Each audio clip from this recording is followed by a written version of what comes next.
नमस्कार, मकर संक्रांति की हार्दिक शुभकामनाएं आप सभी को। और मकर संक्रांति पर स्नान की एक परम महिमा है। नदी घाटों पर श्रद्धालुओं की भीड़ उमड़ रही है और स्नान के लिए श्रद्धालुओं की भीड़ बाबा महाकाल का तिल से उपटन भी किया गया और स्नान भी। दरअसल तिल से बने पकवानों का बाबा को भोग लगाया गया। उज्जैन में शिप्रा नदी में स्नान करने श्रद्धालु पहुंच रहे हैं और आस्था के इस महापर्व को, महाकुंभ को मनाने के लिए यहां न सिर्फ प्रयागराज बल्कि देश भर के नदी घाटों पर श्रद्धालु पहुंच रहे हैं सुबह सवेरे स्नान के लिए। ये स्नान सिर्फ स्नान नहीं है, ये जीवन का मर्म है और जीवन में अमृतत्व को पाने का, उस परम सत्य को जानने का ये एक पर्व मकर संक्रांति, जहां नदी और घाटों पर श्रद्धालु सुबह सवेरे नदियों में स्नान कर अपने अंदर की कटुता, अपने अंदर के विष को, अपने अंदर के हलाहल को निकालकर अमृतत्व की ओर प्रस्थान कर रहे हैं। और ये तस्वीरें देखिए, हजारों नहीं, लाखों नहीं, करोड़ों की संख्या में श्रद्धालु अब इस वक्त नदी घाटों पर पहुंच चुके हैं। स्नान की अपनी परम महिमा यहाँ इस आज के दिन है और आज का जो स्नान होता है उसकी महिमा कई अर्थों में, बड़े गहरे अर्थों में समझी जाती है। और ऐसे में आज का स्नान सिर्फ एक स्नान नहीं, एक परम मुक्ति, एक अमृतत्व का, परम सत्य को जानने का एक लक्ष्य है। और हर हर गंगे करते हुए देश ही नहीं, विदेश के भी लोग इस सनातन सत्य को, इस सनातन परंपरा को जानने आ पहुंचे हैं। भारत, जहां भारत में विविधता में एकता और अनेकता में एकता का संदेश महाकुंभ अपने अहम को, अपने अहंकार को नष्ट कर, अपने हलाहल को, अपनी कटुता को समाप्त कर समरसता का संदेश देता ये महापर्व महाकुंभ आज मकर संक्रांति के महापर्व पर इसकी एक अपनी महिमा है। और न सिर्फ प्रयागराज, चूँकि तीर्थराज, तीर्थनगरी, महाकुंभ इस वक्त यहाँ लगा हुआ है, और ऐसे में न सिर्फ इस महाकुंभ की बल्कि पूरे विश्व में आज की जो मकर संक्रांति की तिथि है, आज का जो पर्व है, ये जीवन के अमृतत्व की ओर यानी परम सत्य की ओर अग्रसर होने का दिन है। और इसकी बड़ी गूढ़, बड़े निहितार्थ इसके अर्थ हैं और इस रहस्य को, इस परम सत्य को जानने की यात्रा ही जीवन है। यही मकर संक्रांति का असली महत्व है, यही महाकुंभ का महत्व है। और ये हमारे देश के ऋषियों, मुनियों और हमारे समाज के साधु और संतों के द्वारा उस जीवन के अमृतत्व को पाने की ओर जो मार्ग प्रशस्त करते हैं, उनके द्वारा कोई दो मत नहीं है कि आज मकर संक्रांति है। मकर संक्रांति का पर्व तो कुंभ हो या न हो, सदैव ही पवित्र माना जाता है। आज ही के दिन सूर्य राशि परिवर्तन करके मकर राशि में प्रवेश कर रहे हैं, जो कि हमारी मान्यता रही है कि सदैव ये शुभ हो, सबके लिए मंगलमय हो। और आज के दिन यहाँ पर स्नान करना निश्चित ही पुण्य का सबसे बड़ा सौभाग्य का प्रदाता है। और हम लोगों का सौभाग्य है कि हम आज इतनी भीड़ के साथ, इतने सारे संतों के साथ में स्नान कर रहे हैं। सबसे आगे रहते हैं, जी, दो भाले लेके चलते हैं, जी, क्या उनका नाम क्या होता है और क्यों ऐसा होता है कि वो आगे सबसे आगे? जो भाले हैं वो हमारे यहाँ आचार्य शंकर की परंपरा में दो पद्धतियाँ हैं। एक शस्त्र की परंपरा है, एक शास्त्र की परंपरा है। शास्त्र की परंपरा के संवाहक हम महामंडलेश्वर वृंद हैं और शस्त्र की परंपरा के संवाहक हमारे नागा साधु हैं। उनको हमारे यहाँ सैनिकों के रूप में माना जाता है। धर्म की रक्षा के लिए वो सैनिक हैं।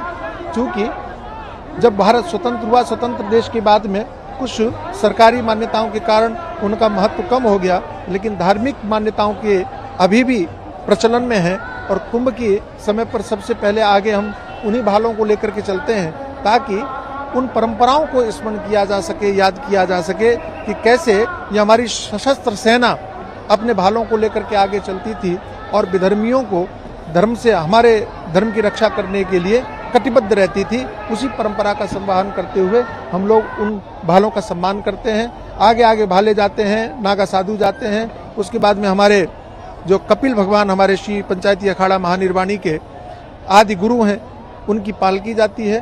फिर हमारे अखाड़े के आचार्य महामंडलेश्वर, जो वर्तमान में स्वामी विश्वकानंद भारती जी महाराज आचार्य महामंडलेश्वर हैं, उनका रथ जाता है। उसके बाद में अटल अखाड़े के हमारे आचार्य महामंडलेश्वर स्वामी विश्वात्मानंद सरस्वती जी महाराज, उनका रथ जाता है। फिर क्रमशः जो पहले महामंडलेश्वर बना है उसका पहले, और जो बाद में महामंडलेश्वर बना है उसके बाद में इस परंपरा से ये यात्रा संपन्न होती है। महामंडलेश्वर स्वामी चिदम्बरानंद सरस्वती, मुंबई से मैं आया हूँ और श्री पंचायती अखाड़ा महानिर्वाणी का महामंडलेश्वर।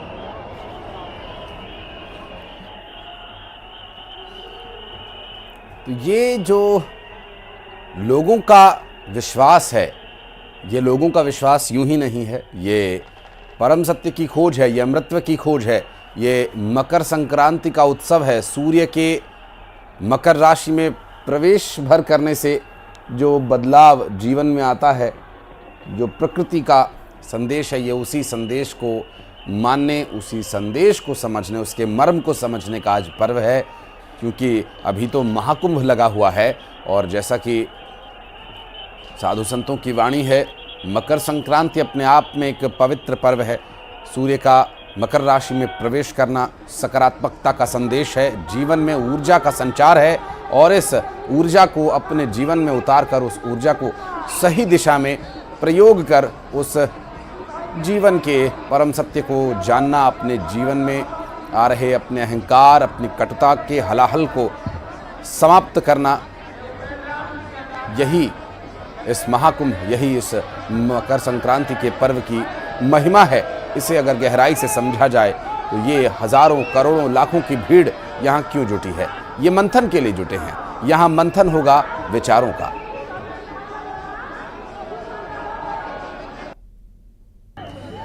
देश ही नहीं, विदेशों से भी कुंभ में डुबकी लगाने के लिए श्रद्धालु आ रहे हैं। हम बात करेंगे, आप कहाँ से आए हैं? मैं अमेरिकन हूँ। आप अमेरिकन हैं और अभी कहाँ से आ रहे हैं? वृंदावन रह रहे हैं। आप वृंदावन रहते हैं जी। और खास क्या, कितने दिन हुए आपको यहाँ पर आए? कितना? कब आए हैं यहाँ पर? वो I don't understand. When did you come here? To Kumbh Yes. 2 years ago and then also 4 days ago. 4 days ago. कैसा लग रहा है आपको यहाँ पर? Translate. How are you liking it? Oh, Kumbh is very beautiful. Celestial beach. Very good sadhu sangha. And the Convergence Triveni Sangam is Mahayog. It's a perfect place.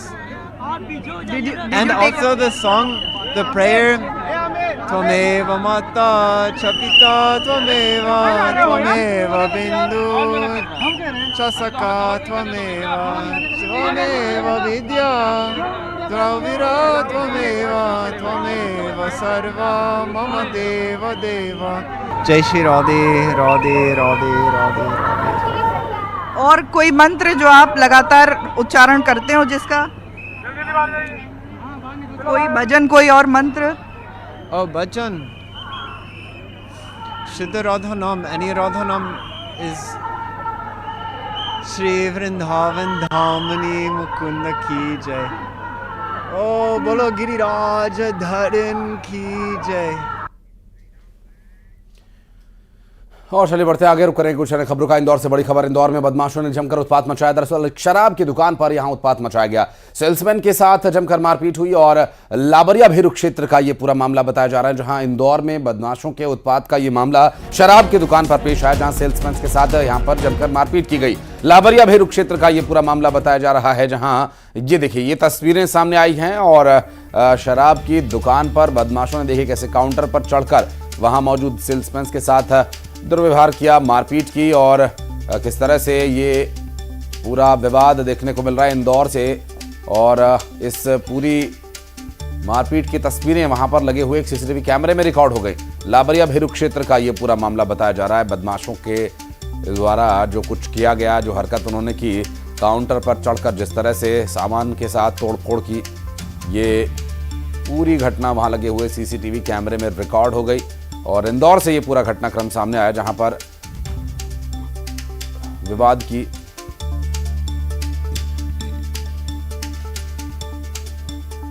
स्थिति बनती नजर आई और विवाद के बाद बदमाशों ने जमकर उत्पात मचाया और यहां मौजूद सेल्समैन के साथ, स्टाफ के साथ दुर्व्यवहार किया, शराब की बोतलों को तोड़ दिया, पॉश मशीन को उठाकर फेंक दिया। आप देख सकते हैं तस्वीरों में इस तरह से हमले की स्थिति में आ गए थे ये बदमाश।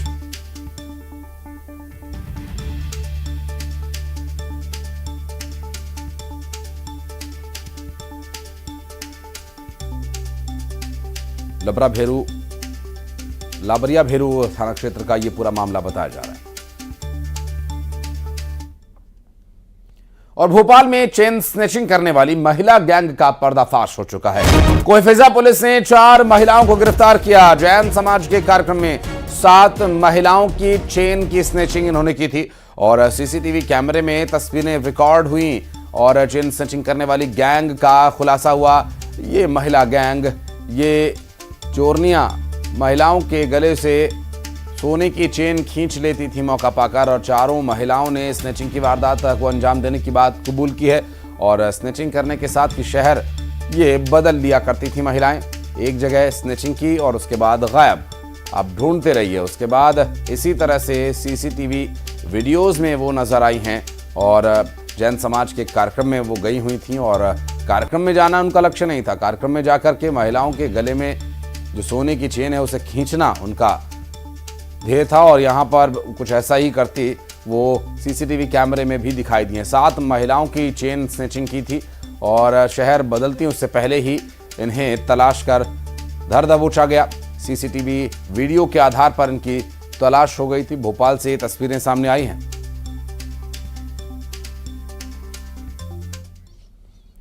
और बिलासपुर रेलवे स्टेशन पर अश्लील हरकत करने का एक वीडियो सामने आया। एक युवक युवती का वीडियो वायरल हो रहा है, जहां पर आरपीएफ थाने के पास की यह घटना बताई जा रही है। लोगों ने कार्रवाई किए जाने की मांग की है। जहां पर आप देख सकते हैं तस्वीरों में रेलवे स्टेशन के पास अश्लील हरकत करते नजर आए युवक और युवती, इनका वीडियो वायरल हो रहा है। आरपीएफ थाने के पास की यह पूरी घटना है। बिलासपुर से पूरा मामला सामने आया। आपको बता दें कि इस पूरे मामले को लेकर अब लोगों ने इस पर एक्शन लिए जाने की मांग की है। और शाहजहांपुर से बड़ी खबर, जहां पर मंडी थाना क्षेत्र में एक पारिवारिक विवाद में बाइक सवार बदमाशों ने एक शख्स पर जानलेवा हमला कर दिया, जिसके चलते यह शख्स बुरी तरह से घायल हो गया और घायल शख्स को अस्पताल में भर्ती करवाया गया, जहां उसका इलाज जारी है। दरअसल पुलिस पूरे मामले की तफ्तीश में जुटी हुई है। वहीं जानलेवा हमले का सीसीटीवी फुटेज भी सामने आया है और ये देखिए किस तरह से यहाँ पूरा हमला किया गया और सीसीटीवी कैमरे में सब कुछ रिकॉर्ड हो गया। शाहजहांपुर से पूरा मामला सामने आया, जहां हमले में गंभीर रूप से घायल हुए शख्स को अस्पताल में भर्ती कराया गया। हाथ में धारदार हथियार लिए हुए बदमाश, बाइक सवार बदमाश वहां पहुंचे और एक शख्स पर हमला कर दिया धारदार हथियार से। हाथ में देखिए फरसा और तलवार लिए हुए हैं और शख्स पर बुरी तरह से हमला किया गया। जानलेवा हमला ये था और बदमाशों के हमला करने का सीसीटीवी वीडियो भी सामने आया है। हमले में एक शख्स गंभीर रूप से घायल हुआ बताया जा रहा है। शाहजहांपुर से ये जानकारी मिल रही है। अब ये जो कार्रवाई, जो पूरी मारपीट की घटना सामने आई, बताया जा रहा है कि पारिवारिक विवाद में यह हमला किया गया था। अब घायल शख्स को अस्पताल में भर्ती कराया गया, जहां उसका इलाज चल रहा है। बहरहाल पुलिस पूरे मामले की तफ्तीश में जुटी हुई है। वहीं उस जानलेवा हमले का जो सीसीटीवी वीडियो आया, इसके आधार पर पुलिस आगे की इन्वेस्टिगेशन करेगी।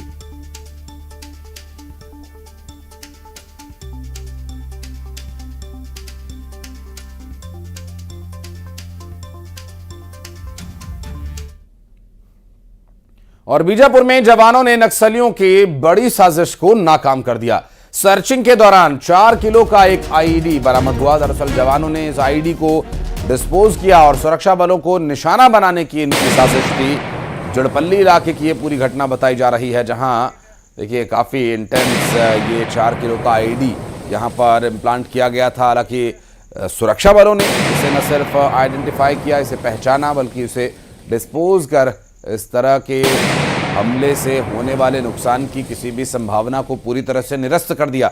एक्सक्लूसिव तस्वीरें इस वक्त आपकी स्क्रीन पर। बीजापुर से सामने आई ये खबर, जहां नक्सलियों की बड़ी साजिश नाकाम हो गई।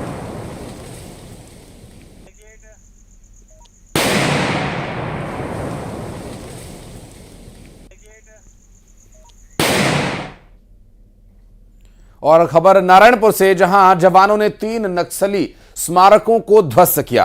दरअसल सड़क निर्माण के दौरान ये स्मारक ध्वस्त किए गए और कस्तूरमेटा इलाके में नक्सली स्मारकों को ध्वस्त किया गया। तस्वीरें इस वक्त आपकी स्क्रीन पर। ये नक्सली स्मारक इस बात के संकेत हैं कि यहाँ पर नक्सली मौजूद हैं और इस जगह को वो अपना कब्जा मानते हैं और इस तरह के स्मारक बनाकर एक निशान, एक चिन्ह वो लगाते हैं। ऐसे में जो नामो निशान मिटा देने की योजना है नक्सलियों के खिलाफ, उसको धरातल पर उतारा गया और ऐसे 3 नक्सली स्मारकों को ध्वस्त किया गया। और ऐसे में अब नक्सल विरोधी जो अभियान है वो एक कदम और आगे बढ़ गया।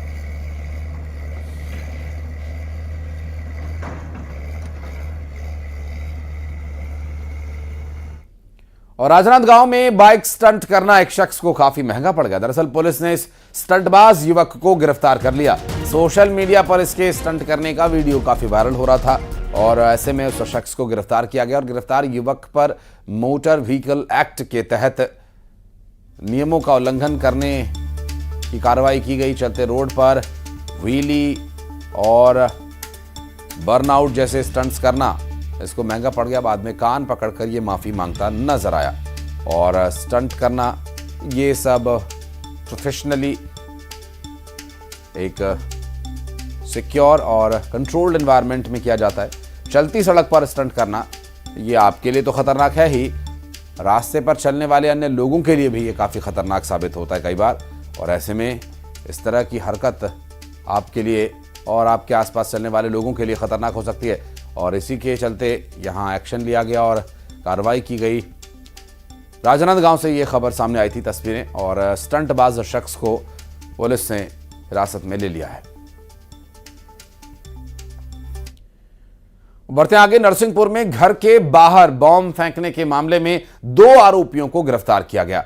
बाकी आरोपियों की तलाश जारी है। दरअसल बजरंग वार्ड में घर के बाहर बॉम्ब फेंके गए थे और फरियादी की शिकायत पर पुलिस ने ये एक्शन लिया। 2 तस्वीरें इस वक्त हम आपको दिखा रहे हैं और ये खबर हमने आपको दिखाई थी। आपको याद होगा जब नरसिंहपुर में बॉम्ब फेंके जाने की इस पूरी घटना में आरोपियों को अब गिरफ्तार कर लिया गया है। दरअसल 2 आरोपी तो अभी पकड़ लिए गए हैं और अब इनसे पूछताछ की जा रही है।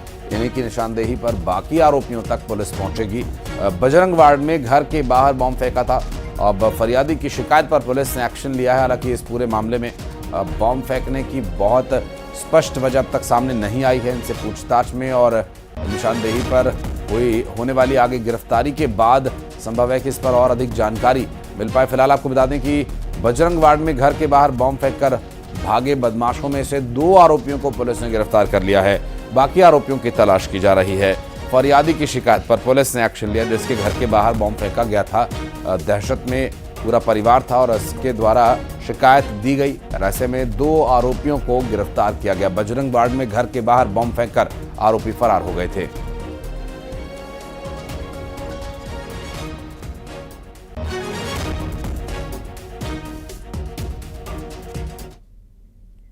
और खबर कोरबा से है, जहां मंत्री का काफिला रोकने के मामले में महिलाओं पर एफआईआर दर्ज हुई है। दरअसल रामपुर थाना में एफआईआर दर्ज करवाई गई है। बिना परमिशन के महिलाएं यहां चक्का जाम करने पहुंच गई थी। इस बात को लेकर एक्शन लिया गया। मंत्री लखनलाल देवांगन के काफिले को रोका गया था। ऐसे में अब उन पर कार्रवाई की जा रही है।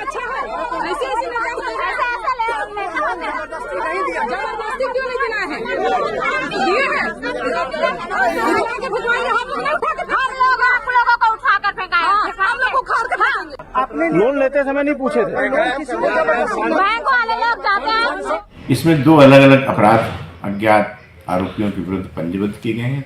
एक अपराध एक एम्बुलेंस चालक की रिपोर्ट पर एक पेशेंट को हॉस्पिटल ले जा रहा था, उनके द्वारा चक्का जाम किए जाने से उस रास्ते से न जाकर के इसको रास्ता बदलना पड़ा। फलस्वरूप इसमें 341 और 294-506 अपराध पंजीबद्ध किया गया। इसी तरीके से यहाँ शासकीय कार्य बाधा पहुँचाते हुए लोक सेवक के विधिक आदेश का पालन न करते हुए वहाँ चक्काजाम किया गया। इस संबंध में पृथक से अपराध पंजीबद्ध किया गया। दोनों प्रकरणों की विवेचना जारी है, जो भी साक्ष्य मिलेगा वैसी कार्रवाई की जाएगी। और बुरहानपुर में चाइनीज मांझे से एक शख्स के गर्दन पर गंभीर रूप से घाव हो गया। दरअसल नाजुक हालत में उस शख्स को अस्पताल में भर्ती कराया गया। बैन होने के बावजूद चाइनीज मांझा न सिर्फ धड़ल्ले से बिक रहा है, बल्कि लोग इसका इस्तेमाल भी कर रहे हैं। और लालबाग थाना क्षेत्र की ये पूरी घटना बताई जा रही है, जहां बुरहानपुर में चाइनीज मांझे से एक शख्स के गर्दन पे गहरा घाव आ गया, एक लंबा कट लग गया उसकी गर्दन पर और नाजुक हालत में उसे अस्पताल में भर्ती कराया गया है। और दरअसल बैन कर दिया गया है इस चाइनीज मांझे को। इसकी खरीद, बिक्री, इस्तेमाल तीनों ही दंडनीय अपराध है, लेकिन उसके बावजूद लोग इससे बाज नहीं आ रहे। ऐसे में अब क्या कोई रास्ता है, किस तरह से चाइनीज मांझों को रोका जाए इस्तेमाल होने से, खरीदे बेचे जाने से, ये अभी भी यक्ष प्रश्न बना हुआ है। और मध्य प्रदेश में बीजेपी के 20 जिलाध्यक्षों की घोषणा कर दी गई है। 20 जिलों के नए जिलाध्यक्षों के नाम घोषित कर दिए गए। देवास, नीमच, अशोकनगर, खंडवा, गुना, हरदा, मऊगंज, जबलपुर, छतरपुर के जिलाध्यक्ष घोषित कर दिए गए हैं। उज्जैन ग्रामीण, रतलाम, भोपाल ग्रामीण के जिलाध्यक्षों के नाम की घोषणा हो चुकी है। पन्ना, शिवपुरी, बुरहानपुर, मैहर, श्योपुर के भी जिलाध्यक्ष घोषित किए जा चुके हैं। अब तक कुल 22 जिलों के जिलाध्यक्षों के नामों की घोषणा हो चुकी है। और कौन कहां से जिलाध्यक्ष चुना गया, इसकी ग्राफिक्स के माध्यम से जानकारी भी आपको दे रहे हैं। धर्मेंद्र सिकरवार को गुना का जिलाध्यक्ष बनाया गया है। ये नए जिलाध्यक्षों की सूची सामने आने के बाद नाम जो सामने आए हैं वो हम आपको बता रहे हैं। नीमच के वंदना खंडेलवाल को जिलाध्यक्ष की जिम्मेदारी दी गई है।